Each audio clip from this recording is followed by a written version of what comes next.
আসসালামু আলাইকুম ওয়া রাহমাতুল্লাহি ওয়া বারাকাতুহু।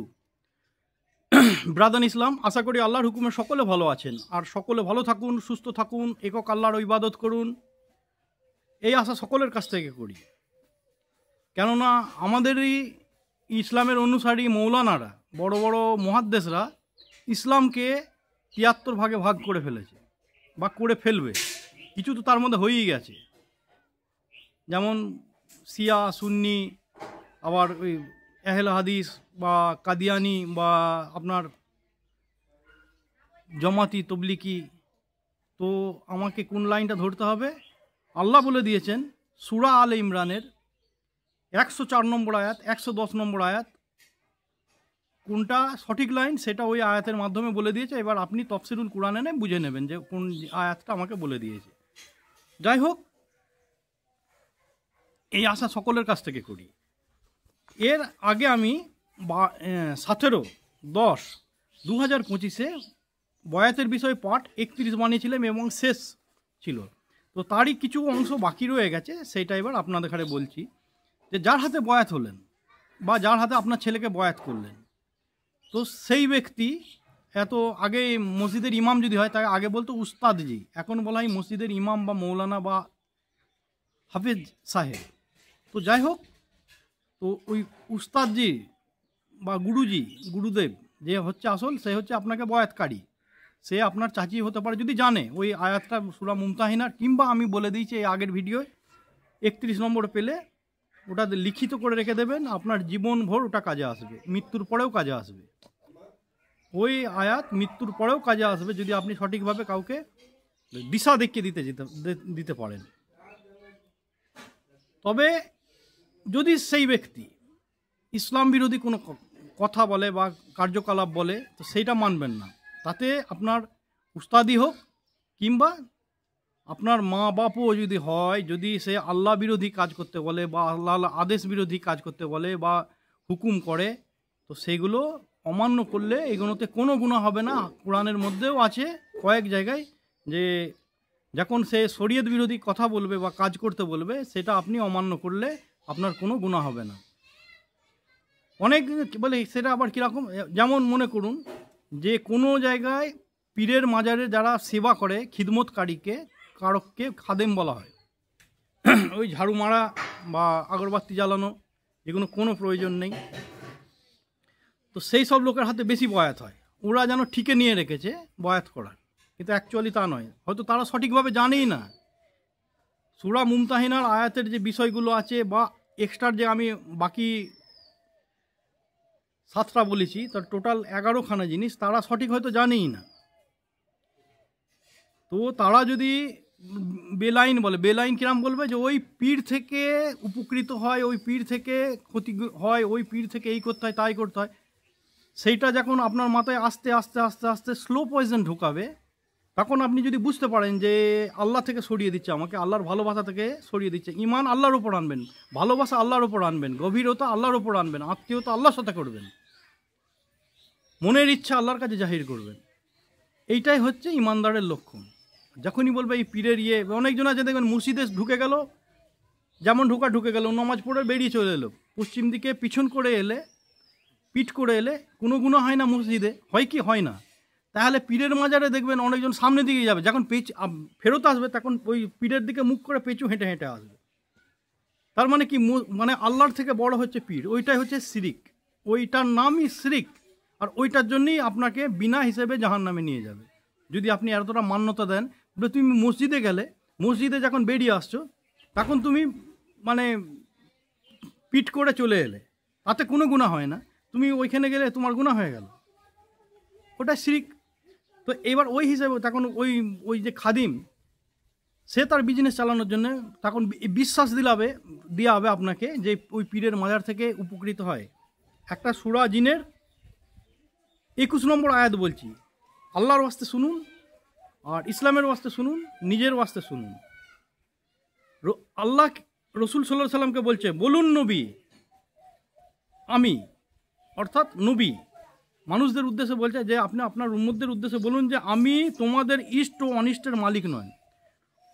যে আপনার যদি কোনো বলে দেন আপনি আপনার উম্মতকে যে যদি কারো ক্ষতি হয় তার মালিকও, নবী কোনো ক্ষতিও করতে পারে না, নবী কোনো উপকার করতে পারে না, ইষ্ট অনিষ্ট যা কিছু হয় আল্লাহর তরফ থেকে হয়। বোঝা গেল তো?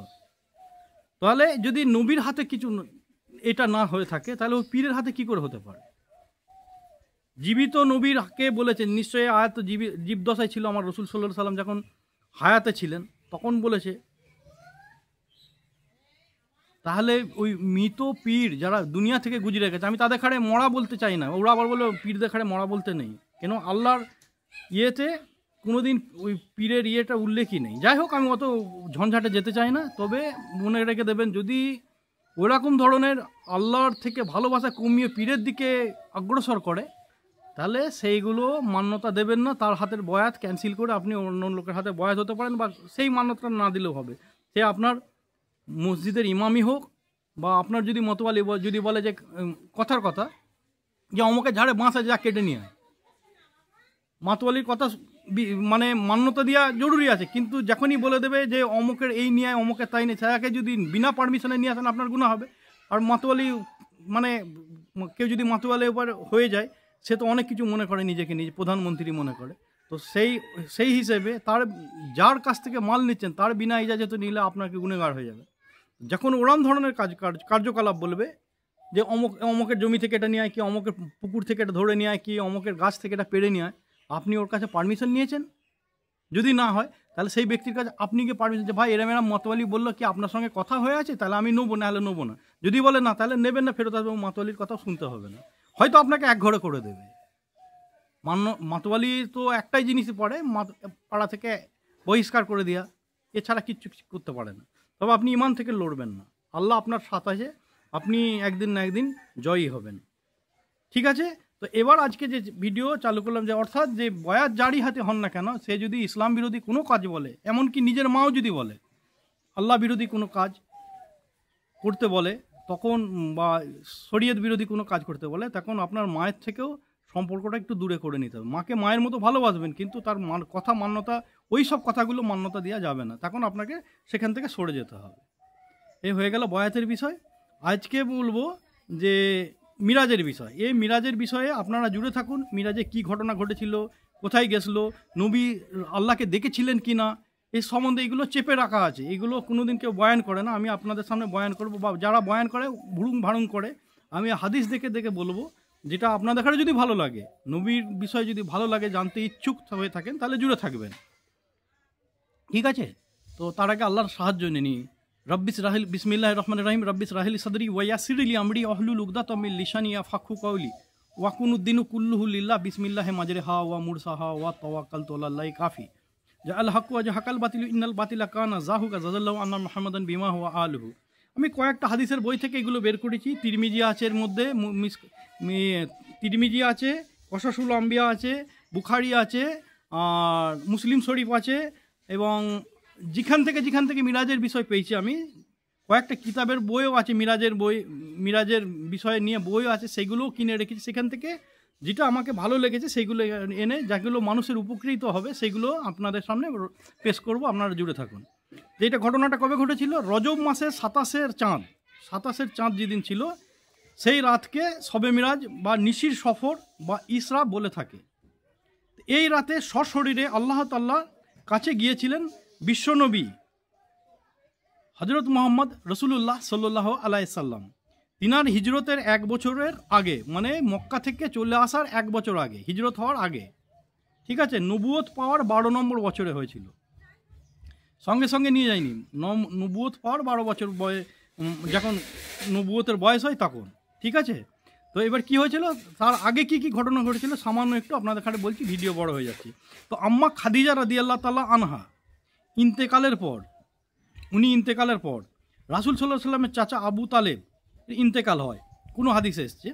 তো এই সময় রাসূল সাল্লাল্লাহু আলাইহি সাল্লাম মানে দুটো সাথীকে ছাড়ার জন্য খুবই গমগিন হয়ে পড়েছিলেন, ভেঙে পড়েছিলেন একদম। কিন্তু নবী তো, সে আল্লাহর কাজ, তাকে চালিয়ে যেতেই হবে। তিনি খুবই দুঃখিত ছিলেন। তারপর তায়েফের বাসিন্দার হাতে মার খেয়েছে, বাসিন্দাদের হাতে অত্যাচারিত হয়েছিল, শরীরে জখম হয়ে যায়, মানে হৃদয়ে কষ্ট, মনে মানসিক দিক দিয়ে চারিদিক দিয়ে ভেঙে গেল। ভেঙে পড়েছিল, তখন তাই রসুল সাল্লাল্লাহু সাল্লামকে আল্লাহ তিনার নিজের কাছে নিয়ে আসেন, যার নাম হচ্ছে শবে মিরাজ। ঠিক আছে? তো রসুল সাল্লাল্লাহু সাল্লাম এর যখন হয় প্রথম 3 বছর নজরবন্দি হয়ে থাকে। নজরবন্দি মানে সামাজিক বয়কট করে রেখেছিল ওনাকে। ওই বললাম না মাতোয়ালির ক্ষমতা এটাই যে সমাজ থেকে বয়কট করে দেয়, তার মনোনীত না হলেই তোমাকে 1 ঘরে করে দেবে, 1.5 ঘরে, 2 ঘরে, তোমার সঙ্গে যে মিশবে তাকেও করে দেবে। এছাড়া আর কিছু করতে পারে, যেগুলো অমানুষ তারাই এগুলো করে। যাই হোক, তাকে সামাজিক বয়কট করেছিল আমার রসুল সাল্লাল্লাহু সাল্লামকে। রসুল সাল্লাল্লাহু সাল্লাম যখন ওইখান থেকে ছুটকারা পেল, অনেক কিছু হয়েছিল, এগুলো বললে আরও বেড়ে যাবে, সেই জন্য আমি বলছি না। ওখান থেকে মুক্তি পাওয়ার পর কিছুদিনের মধ্যে পিতৃতুল্য চাচা আবু তালিব অনিদ্রায় থাকার জন্যে বা অনাহারে থাকার জন্য এবং বয়স্ক হয়ে যাওয়ার জন্য রোগ শয্যাগত হয়ে পড়ার পরেই কয়েকদিনের মধ্যেই তিনি ইন্তেকাল করেন। মানে রসুল সাল্লাল্লাহু সাল্লামকে সামাজিক বয়কট করেছিল ওনার চাচা, ওনাকে মানে ছিঁয়ার মতন, যেটা হজরত আলী রাদিয়াল্লাহু তাআলা আনহুর পিতা আবু তালেব, ওনাকে ছিঁয়ার মতন পাহারা দিত দিনে রাতে। রাত্রিরে রসুল শুয়ে থাকতো, উনি জেগে থাকতেন, যাতে কেউ এসে অ্যাটাক না করে। আর ওনাকে মক্কার মানুষরা খুব মান্যতা দিত, এরকম ব্যক্তি, যে সম্মানীয় ব্যক্তি ছিলেন। তো উনি ওনাকে পাহারা দিত। দিয়ে রসুল সাল্লাল্লাহু সাল্লামকে যখন বন্দি করে, খাওয়া দাওয়ার কমই হতো বা ঘুমে কমে হওয়ার কারণে উনার মৃত্যু হয়ে যায়, অনিদ্রা বা অনাহারের কারণে ওনার মৃত্যু হয়ে যায়। রোগশয্যা হয়ে যাওয়ার পরে কয়েকদিনের মধ্যেই ইন্তেকাল করেন। ঠিক আছে? তো আমার রসুল সাল্লাল্লাহু সাল্লামের চাচার মৃত্যুর শোক থেকে বেরোনোর আগেই 3 দিনের মাথায় আম্মা খাদিজা রাদিয়াল্লাহু আনহা ইন্তেকাল করেন। শোকের উপর শোক, মানে শোকে পড়ে যায় রসুল সাল্লাল্লাহু সাল্লাম। একটা শোক চাচার, দ্বিতীয় শোক হচ্ছে ওনার স্ত্রী আম্মা খাদিজা রাদিয়াল্লাহু আনহা। দিয়ে কাতর হয়ে পড়ে। তখন আবু তালেবের মৃত্যুর পর কুরেশগণ সক্রিয় হয়ে ওঠে যে এবার তো আর কেউ গার্ড দেওয়ার কেউ নেই, এবার রসুল সাল্লাল্লাহু সাল্লামকে মারধর করবো। ধর্ম প্রচার করছে যেহেতু, সত্য প্রচার করার কারণে কুরেশগণ সক্রিয় হয়ে ওঠে। তারপর রসুল সাল্লাল্লাহু সাল্লামের পিছনে একবারে উঠে পড়ে লাগে সব কাজেতে, সব সময় মানে নিজের কাজ ছেড়ে রেখে পরে নিয়ে মানে রসুল সাল্লাল্লাহু সাল্লামকে নিয়ে অত্যাচারের চালু করে। এই দেখে আবু লাহাব, ওটা হচ্ছে চাচা, আবু লাহাব রসুলের পাশে এসে দাঁড়ায়, রসুল সাল্লাল্লাহু সাল্লামের পাশে এসে দাঁড়ায় এবং তার কাছে আশ্রয় দেয়। বলে আমার ভাইপো আমার কাছে থাকবে, খাওয়া দাওয়া আমার কাছে করবে, সব কিছু করবে। বেশ কিছুদিন যাওয়ার পর আবু জাহেলের কানে যখন গেল যে আবু লাহাব সাহারা দিয়েছে রসুলকে, আবু জাহেল হচ্ছে সব থেকে বড় ইসলামের দুশ্মন।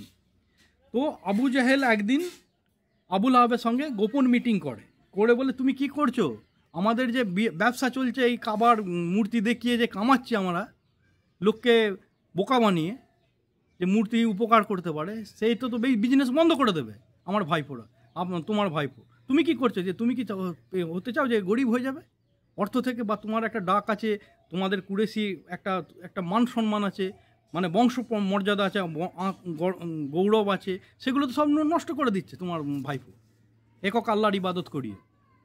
তো কী চাও? তখন আবু লাহাব একটু মানে যখন অর্থর বিষয় বলেছে না, লালচি মানুষরা অর্থ ছাড়তে চায় না, সব কিছু ছেড়ে দেবে, মা বাপ ভাই বোন বেটা বেটি সব কিছু ছেড়ে দেয়, অর্থ ছাড়তে চায় না। তো সেরম অর্থর লালচে একটু মানে দেবে যায়।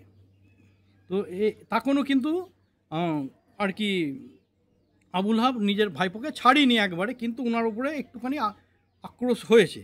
তো এরপরে আবু লাহাব আর কি কাছে সামনে এনে কিছু লোকেরা তার রসুল সাল্লাল্লাহু সাল্লামকে জিজ্ঞেস করে, কুরেশদের মানে সন্তান আর কি মস্তানগুলো, বলে যদি তুমি নবী হয়ে থাকো তাহলে বলো যে আবু লাহাবের পিতা, যার কাছে আশ্রয় নিয়েছে, যে তার পিতা অর্থাৎ তোমার দাদু এখন কোথায় আছে? তুমি তো নবী, তুমি তো খবর জানো, জান্নাতে আছে না জাহান্নামে আছে। এই খবর যখন রসুল সাল্লাল্লাহু আলাইহি সাল্লাম সত্য নবী, তাকে সত্য বলতে হবে, সেই হিসেবে তিনি সত্য কথা বলেছিলেন যে আমার দাদু বা ওনার পিতা বা আমার আব্বার পিতা মুতাল্লেব, আবু মুতাল্লেব এখন জাহান্নামে আছে। যেই এই কথা শুনেছে তখন বাপের বংশ মর্যাদা কমে যাবে, যেহেতু আমি একটা বড় খাদেম, আমি একটা রোজগার করি, আমার অ্যামাউন্ট আসে কাবার ওই মূর্তি দেখারে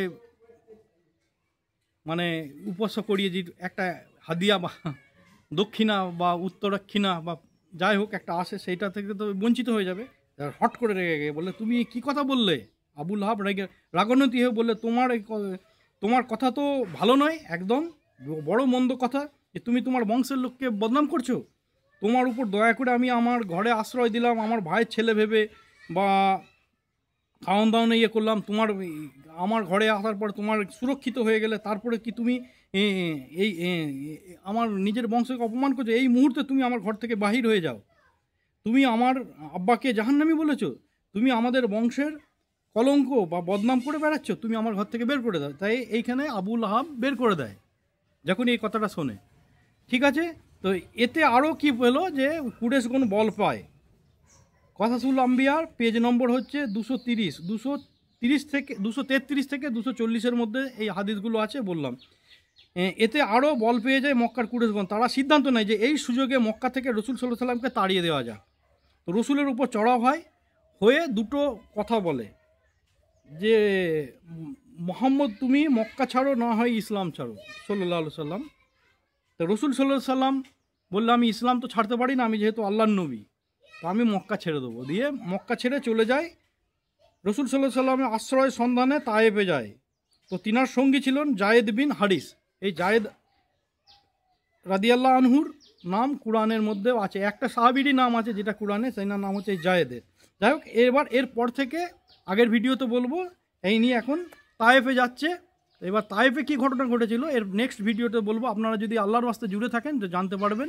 তারপরে কখন গেছিলো না গেছিলো সব আমি বলবো, আপনারা জুড়ে থাকুন। যদি এর মধ্যে কোনো ভুল হয় আল্লাহর রাস্তায় মাফ করবেন। আর আল্লাহর রাস্তায় জুড়ে থাকুন, জানুন এই সব জিনিসগুলো জানার প্রয়োজন। সব কিছু জানছেন, তেল নুনের দাম জানছেন, আর এই রসুল সাল্লাল্লাহু আলাইহি সাল্লামের জীবনীগুলো কেন জানতে চাইছেন না? আল্লাহ হাফিজ, জুড়ে থাকুন, এই আশা সকলের কাছ থেকে করি।